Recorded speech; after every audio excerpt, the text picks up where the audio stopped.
I've worked at a gas station for 3 years, and I've seen my fair share of strange people and had some unnerving encounters.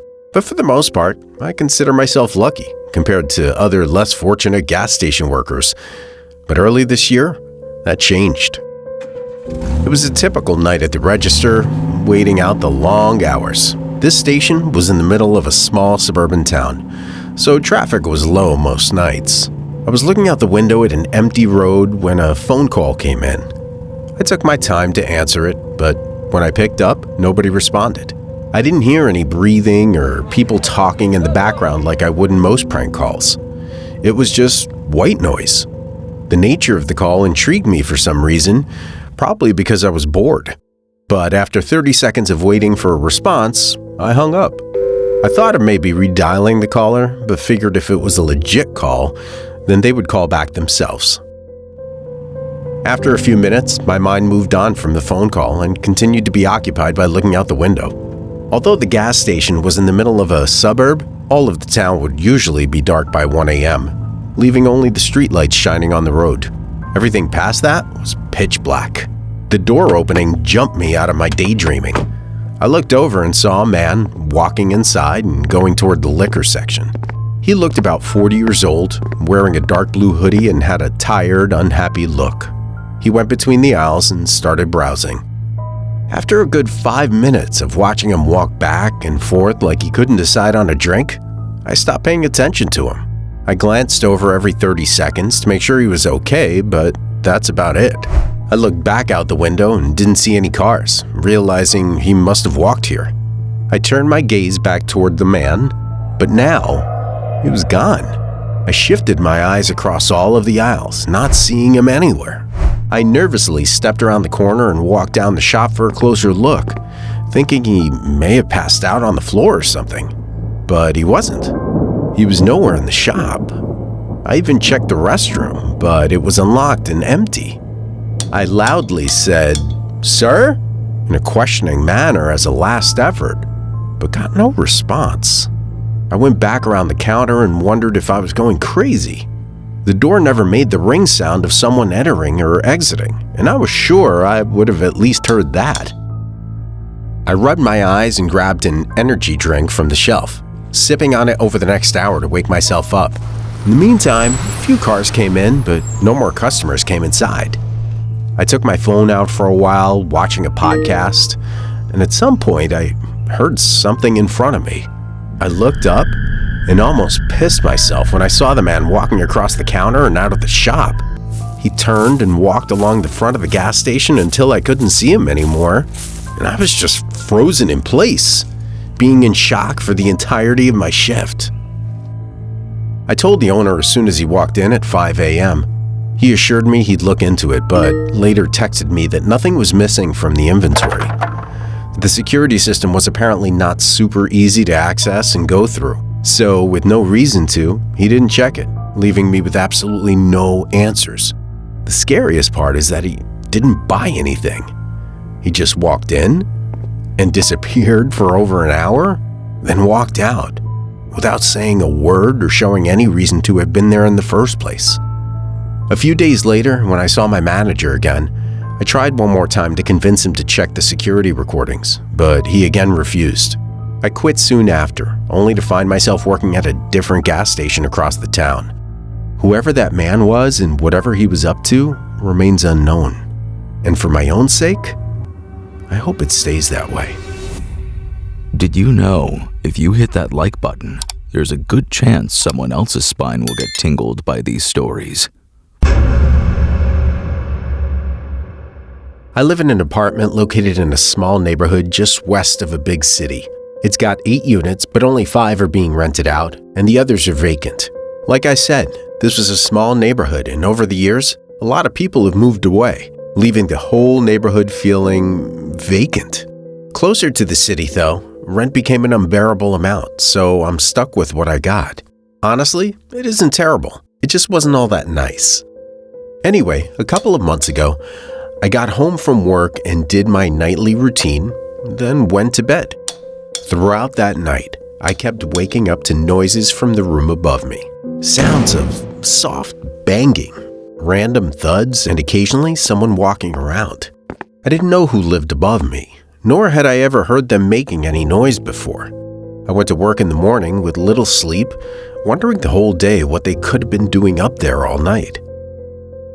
When I got back later in the day, I paid more attention to see if they were making any noise, but up until bedtime, I didn't hear anything. No footsteps, movement, or talking.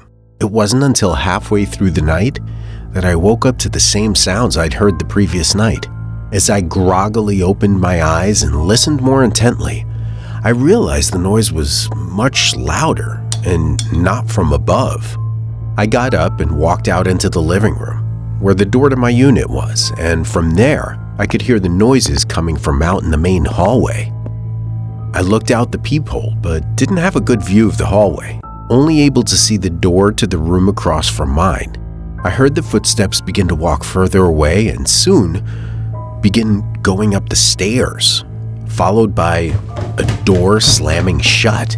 After a second, I opened my door and looked out into the hallway. No one was there anymore. Of course, but something about seeing that empty hallway and knowing someone was there so late in the night, making strange noises, gave me an eerie feeling.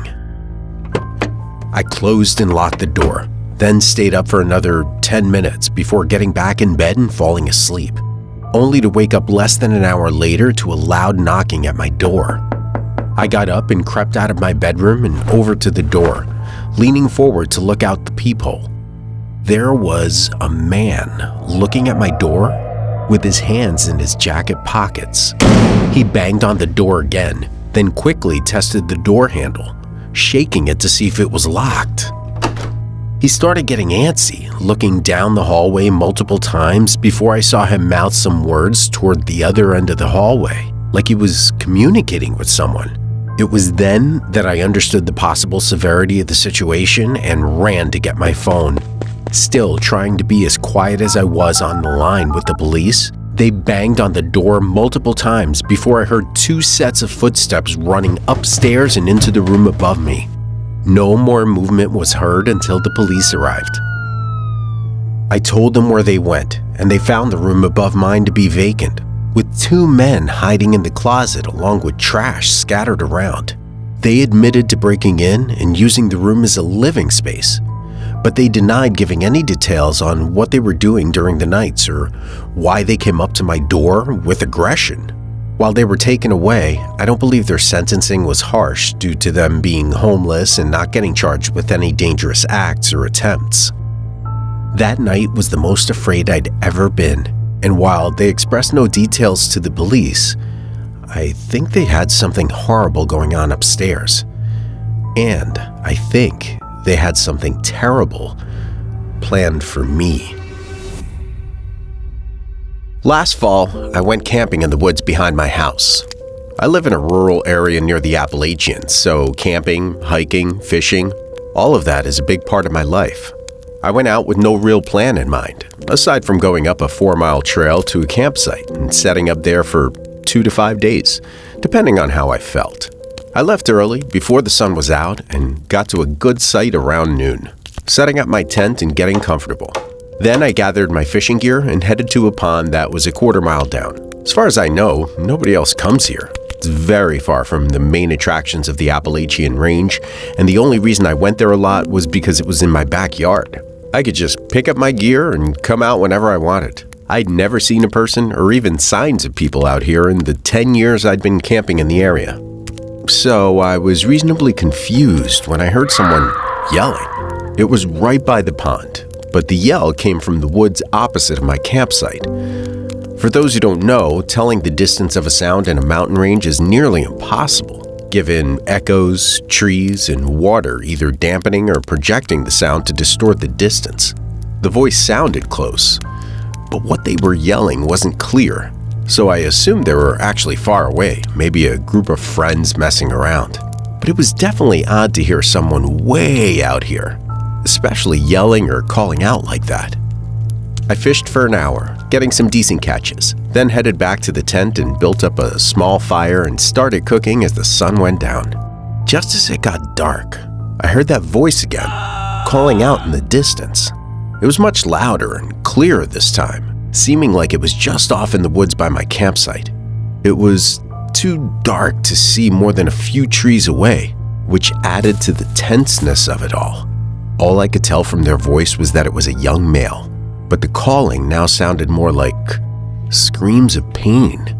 They called out again, this time asking if anyone was out there, having a desperation in his voice that I'd never heard before. I immediately stood up, thinking he might be a missing or lost person needing aid in finding his way out. I grabbed my bag and flashlight and started navigating through the trees. But as I got closer to his voice, I became more cautious. I dimmed the flashlight and walked quieter until I heard footsteps in the grass ahead of me. They got closer and stopped. A moment later, they called out again.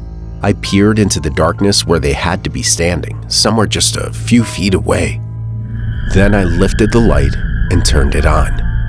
10 feet away was the figure of a man looking directly at me and standing still. There was a few seconds of silence before I spoke. "Did you need help? Are you lost?" The man didn't move or respond to my questions. He just stared at me. A shiver jolted through my body, and I got an unmistakable sense of danger, forcing me to turn and sprint back to my camp.